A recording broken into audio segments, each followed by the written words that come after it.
It begins with the rhythm of pain. Left, drag, right, drag.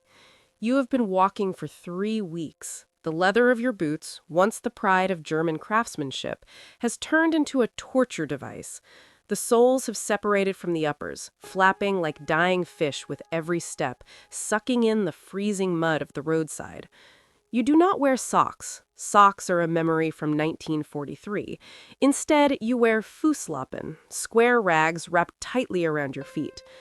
But the rags have shifted, bunching into hard knots that grind against your blisters until they burst, fusing the fabric to your raw skin with a glue of dried blood and pus. You stand in a holding pen near a railhead in Bavaria. The mud is ankle deep. An American MP shouts a command that makes no sense. He doesn't ask for your papers. He doesn't ask for your rank. He points a baton at the ground. Shoes off. Alle Schuhe aus. Now. Panic spikes in your chest. In the Wehrmacht, you take your boots off only to sleep or to die. To stand shoeless in the mud is to be defenseless. You look at the woman next to you, a Blitzmädel with hollow cheeks. She bends down, trembling, unlacing the rot. As the cold air hits your skin, you realize this isn't an execution. It is an inspection of the one part of your body you have tried desperately to ignore. To understand why a foot inspection became a moment of existential terror, you must first understand the geography of the collapse. By May 1945, Germany is no longer a nation-state with borders and timetables. It is a chaotic, fluid mass of humanity moving west. The infrastructure of the Third Reich, the autobahns, the rail lines, the bridges, has been pulverized from the air or blown up by retreating SS units. The trains have stopped, the trucks have no fuel, and so the war ends exactly as it began for the infantry, on foot.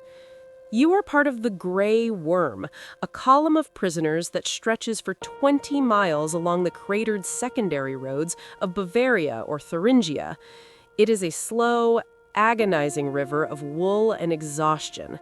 You are surrounded by the remnants of the Wehrmacht, boys of 16 who are crying, old men of 60 from the Volkssturm who can barely breathe, and thousands of women like you, the Wehrmachthelferinnen, who have been swept up in the dragnet. The logistics of this movement are medieval.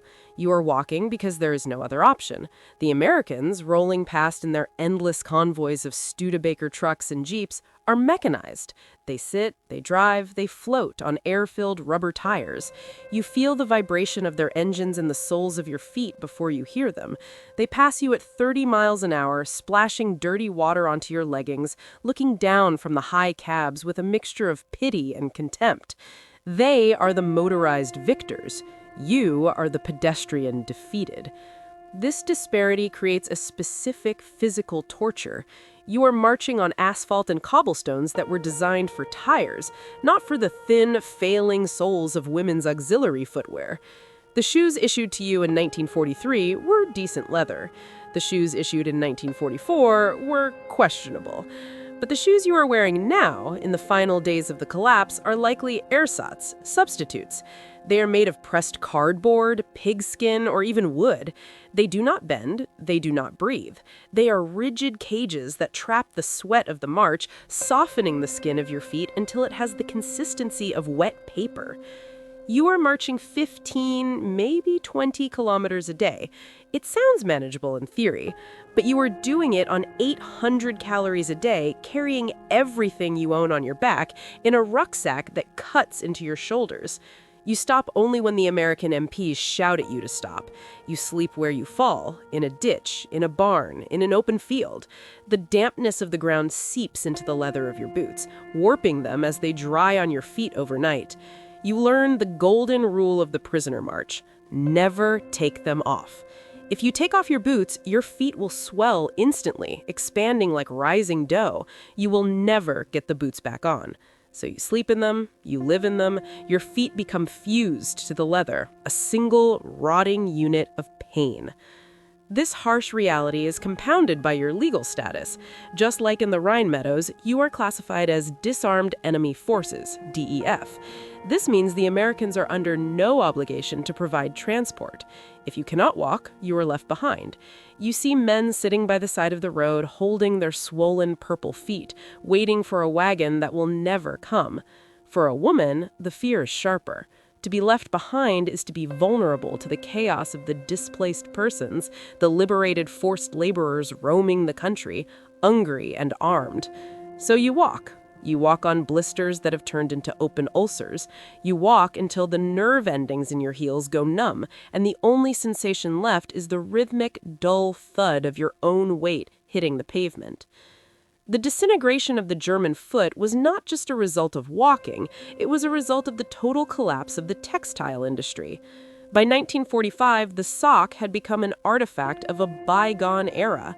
In the Wehrmachthelferinnen kit, wool socks had been replaced by Fusslappen, foot wraps. The Fusslappen is a square of cloth, usually cotton or flannel, that must be folded around the foot in a precise geometric origami.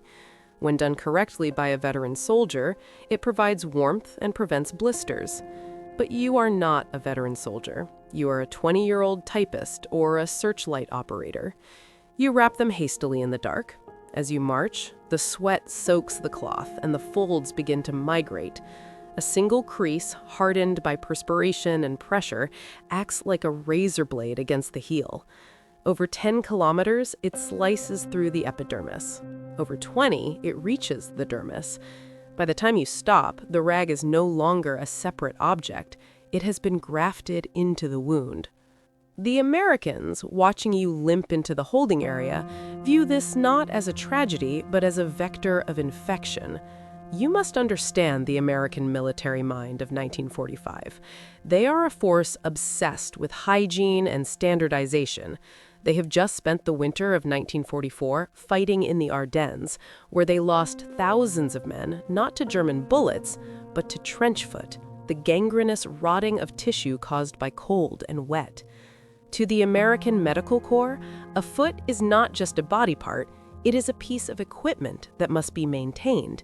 They have battalions of podiatrists. They have powders, salves, and endless supplies of dry, wool-blend socks. When they look at the gray worm of the prisoners, they do not see a defeated army. They see a biological hazard. They see gangrene that could spread. They see typhus lice hiding in the seams of boots. They see a chaotic, unmanaged biomass that threatens the sanitary order of their occupation zone. This creates a terrifying disconnect. You are worried about being shot, raped, or starved, the primal fears of the vanquished. The Americans are worried about fungal infections and necrosis. You are operating in a survival mode where dignity is a luxury you cannot afford. They are operating in a bureaucratic mode where health is a mandate. The holding pen is the collision point of these two realities. You stand there, shifting your weight from one agonizing foot to the other, watching the GIs unload crates. You smell the strange medicinal scent of their supplies, foot powder, DDT, antiseptic. It smells like a hospital, sharp and chemical, cutting through the organic stench of the mud and the unwashed bodies. You realize that you are about to be processed by a machine that cares deeply about your biology, but nothing about your soul. The horror of the march is not located in your mind, it is located in the metatarsals. For weeks, you have been engaged in a silent, desperate battle to keep your feet dry, and you have lost. Inside the leather casing of your boot, a specific biological catastrophe is unfolding. It is called immersion foot, or in the American medical vernacular, trench foot. It begins with numbness. At first, you welcome it. The sharp stinging of the blisters fades into a dull, heavy block of wood at the end of your leg. You stomp on the pavement just to feel the vibration, to confirm that your toes are still attached. But the numbness is a lie. It is the signal that the nerves are dying. The blood vessels, constricted by the cold mud and the tight lacing of the boot, have shut down. Your tissues are suffocating. When you sit by the roadside during a brief halt, you are terrified to look. but the smell betrays you. It is a distinct, cheesy odor of fermentation, the smell of skin that is dissolving. When you finally peel back the stiffened crust of the Fusslappen, the sight is shocking. Your feet are not red, they are a pale, waxy gray, mottled with blue patches like bruised fruit. The skin is wrinkled and soft, macerated by the constant dampness. It looks less like living flesh and more like a callus that has been soaked in water for days. Then comes the thaw. This is the agony. When you manage to get near a fire or when the sun comes out, the blood rushes back into the damaged capillaries. The numbness vanishes, replaced by a screaming, burning itch that feels like your feet are being held against a hot stove. You see women weeping silently, rocking back and forth, holding their boots. They are not crying because of the defeat of the Reich. They are crying because the circulation returning to a dying foot is a pain that overrides all ideology. The Fusslappen, the foot wraps, have become a curse. In the early days, you were taught to fold them precisely. Corner over toe, wrap the heel, smooth the instep. But now, the rags are filthy. They are stiff with dried sweat and old blood. You cannot wash them because you have no soap and no time to dry them. So you turn them. You flip the rag over to the cleaner side, placing the crusty, blood-stained patch against a different part of your foot. You are rotating the filth, distributing the infection. You look at your toenails. They are black. Some are loose. You know that if you pull on your sock too hard, the nail will simply slide off, leaving a raw bed of flesh exposed to the wool. You leave them. You walk on them. You exist in a state of somatic dissociation, treating your feet like foreign objects that you must drag across Germany, hoping they don't turn gangrenous before you reach the release point. If the Fusslappen represented the failure of soft goods, the boots themselves represented the failure of German industry.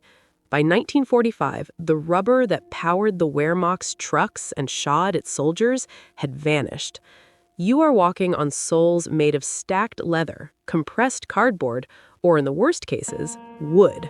This creates a specific acoustic landscape to your misery. The German column sounds like a hailstorm hitting a tin roof.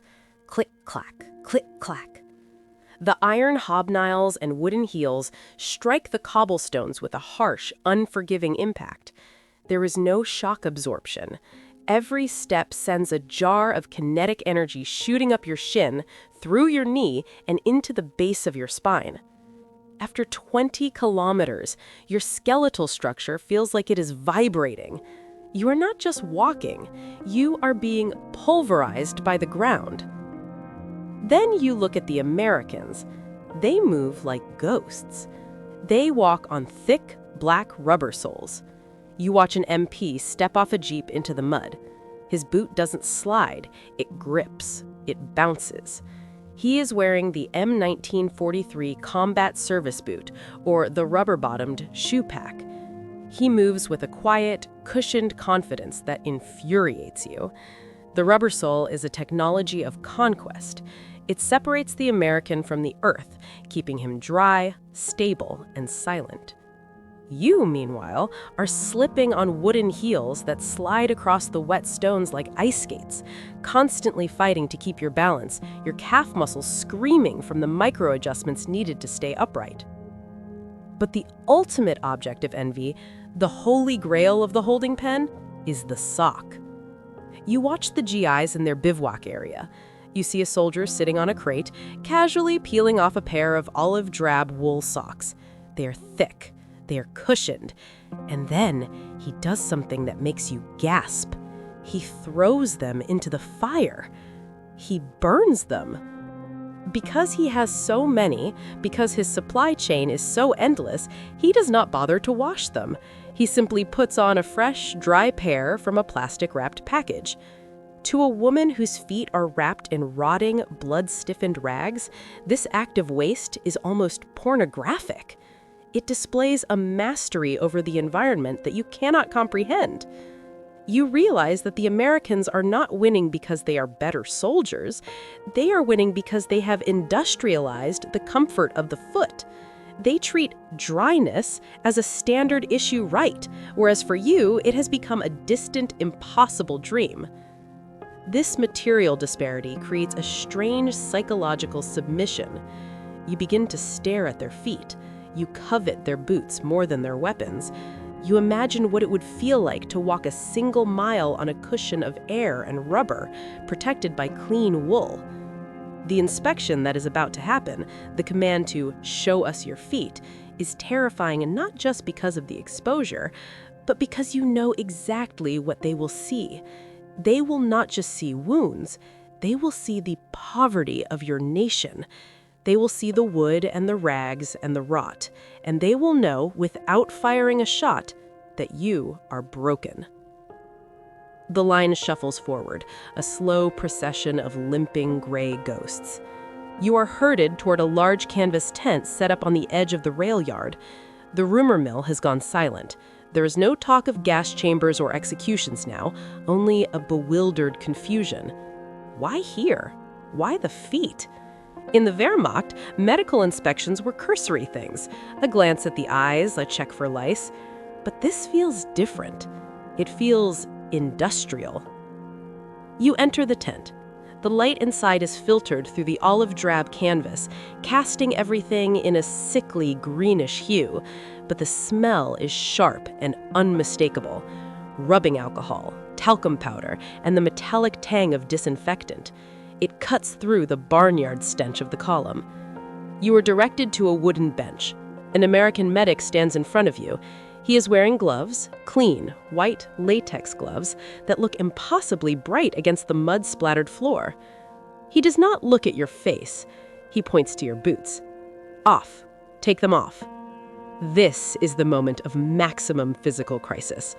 You bend down, your fingers stiff with cold, and fumble with the wet knots of your laces. The leather is swollen, waterlogged, and unyielding. You pull. Nothing moves. You pull harder, panic rising in your chest. The boot has become part of your leg. When you finally loosen the laces, the removal is an act of violence.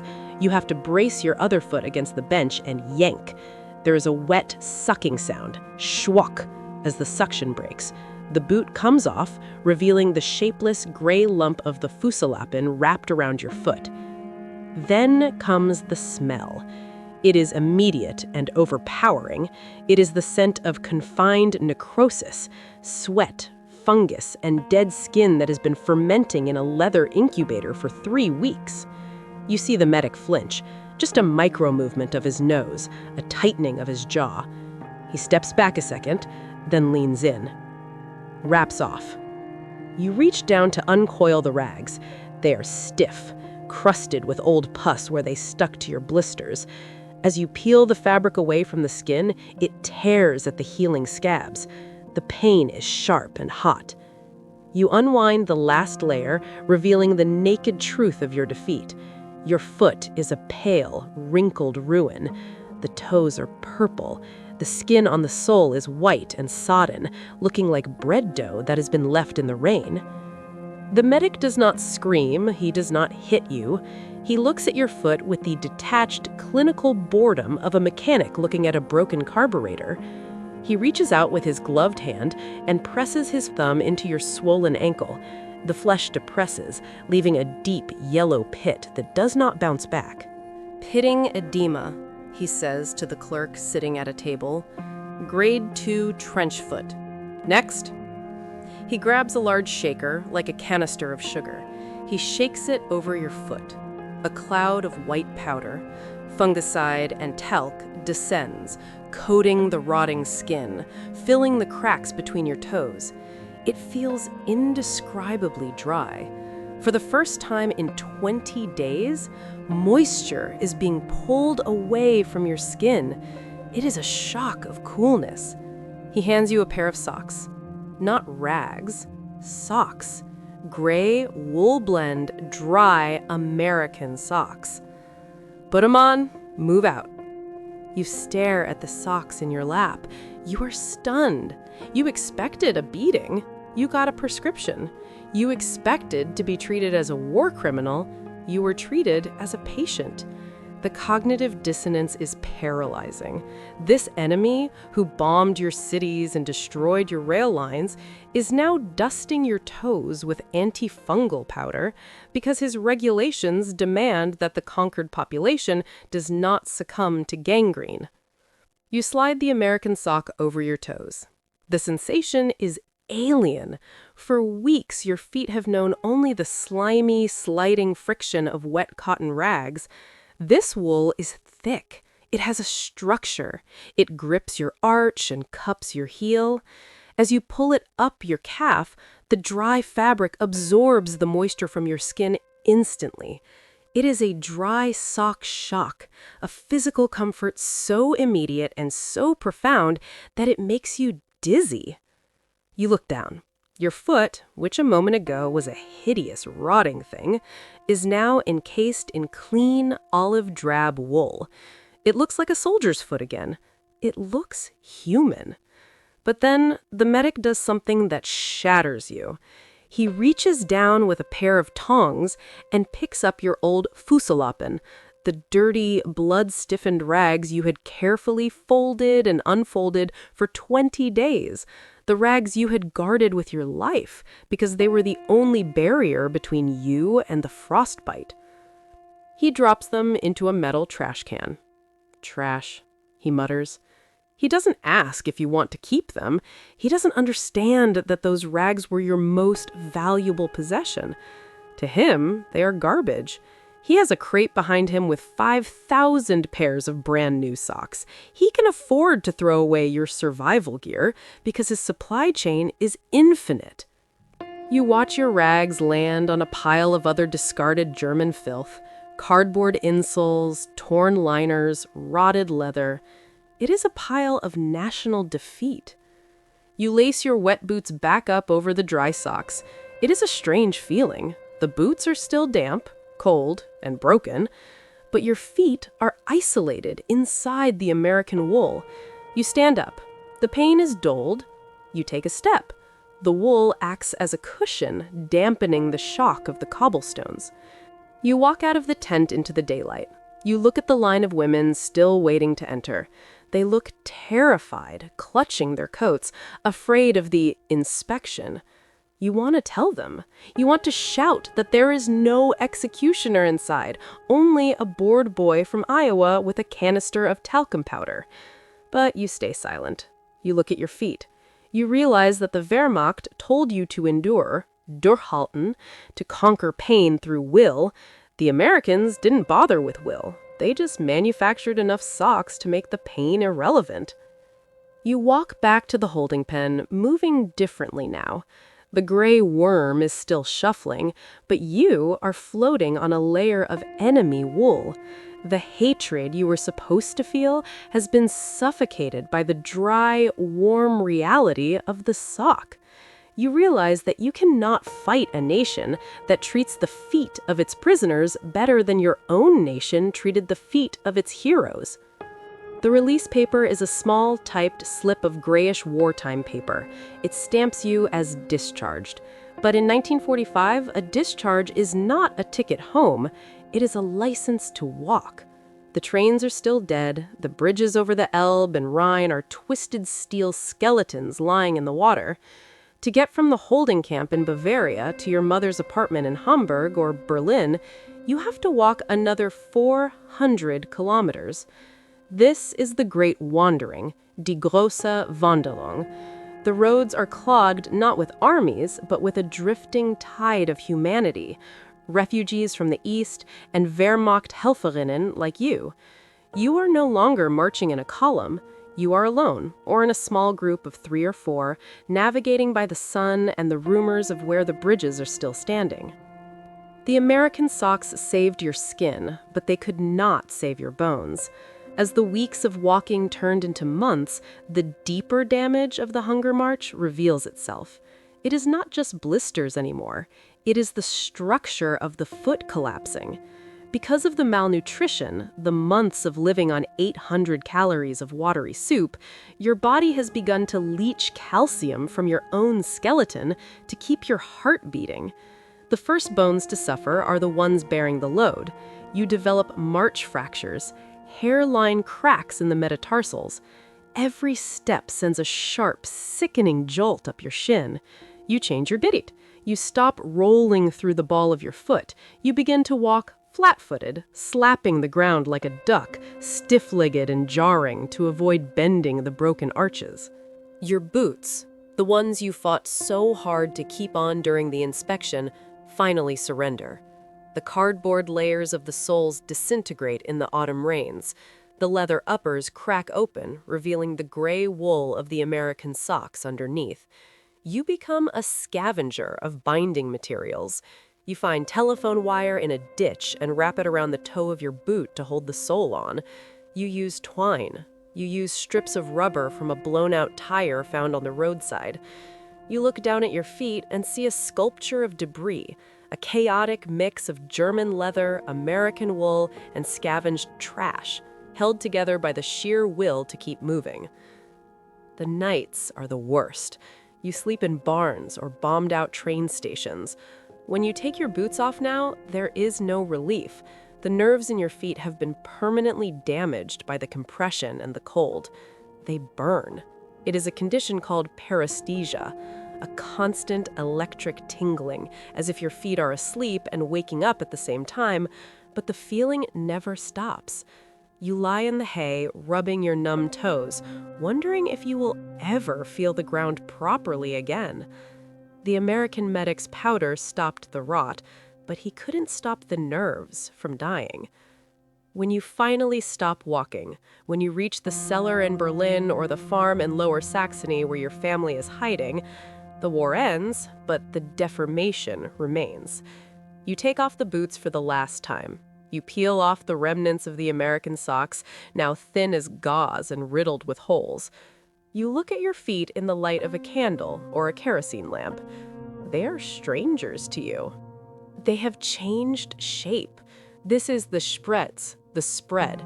The arches have collapsed under the weight of the rucksack in the months of marching without support. Your feet are wide, flat, and splayed, the toes curled into permanent claw-like hammers from gripping the insoles of ill-fitting men's boots. The skin is a landscape of yellow calluses, thick as leather, protecting the deep cracks in your heels. In 1939, the ideal German woman was defined by a certain elegance, the ability to walk in heels, to wear sheer stockings, to present a slender, delicate ankle. Now, you look at a pair of pre-war pumps surviving in the back of a closet. You try to put them on. It is impossible. Your foot is a blunt instrument now, shaped by survival, not aesthetics. You cry, not because of the lost war, but because you realize you can never be that girl again. You have soldier's feet. You are 24, but you walk with the heavy, flat-footed gait of a laborer. This physical ruin creates a deep, private shame. In the summers of the late 1940s, when the lakes open up and people try to pretend that life is normal, you keep your shoes on. You hide the missing toenails. You hide the scars where the Fusslappen rubbed the skin away. You see other women doing the same, glancing at each other's feet, recognizing the specific thickened ankles of the hunger marchers, and quickly looking away. It is a secret semaphore of the defeated. The memory of the American medical tent shifts over time. It stops being a memory of relief and curdles into a memory of humiliation. You realize years later that the Americans didn't dust your feet because they cared about you. They dusted your feet because they were efficient farmers of humanity. They processed you like cattle in a chute. Examine, dust, sock, move. It was the ultimate demonstration of their power. They didn't need to scream at you to make you feel small. They just had to treat your potential gangrene with the casual indifference of a vet treating a herd. Decades later, when you are an old woman in the Federal Republic, living in a heated apartment with a refrigerator full of food, you will still have trouble throwing away socks. You will darn them until they are more thread than fabric. And sometimes, when you open a container of scouring powder or garden lime, the cloud of white dust will hit the air, and for a split second, your toes will curl. You will smell the medic's tent, the rubbing alcohol, and the wet wool, and you will feel the ghost of the itch that told you the empire was collapsing. History is often written from the perspective of the head, the decisions of generals, the ideologies of dictators, the shifting lines on a map. But if you lower the camera angle, if you look at the ground level of 1945, you see a different history written in the collapse of the human arch. For the German women who walked out of the ruins of the Third Reich, the war did not end with a signature on a piece of paper in Reims or Berlin. It ended physically, step by step, in the dissolution of their footwear. The Nazi regime demanded Durchhalten, holding out, enduring, willing the body to triumph over reality. It was a philosophy of hardness, but in the end, hardness could not compete with the soft industrial logistics of the American supply chain. The foot inspection remains one of the most surreal and revealing moments of the occupation. It stripped away the last pretenses of the master race. There is no superiority to be found in a gangrenous toe. Standing there, holding a pair of mass-produced wool socks dusted with American fomicide, the German prisoner was forced to confront a humiliating truth. The enemy was not just wealthier, the enemy was healthier. These somatic memories, the burn of the Fusslappen, the white powder shock, and the permanent widening of the foot are the intimate scars of the conflict. They remind us that while nations may surrender, the body never fully forgets the march.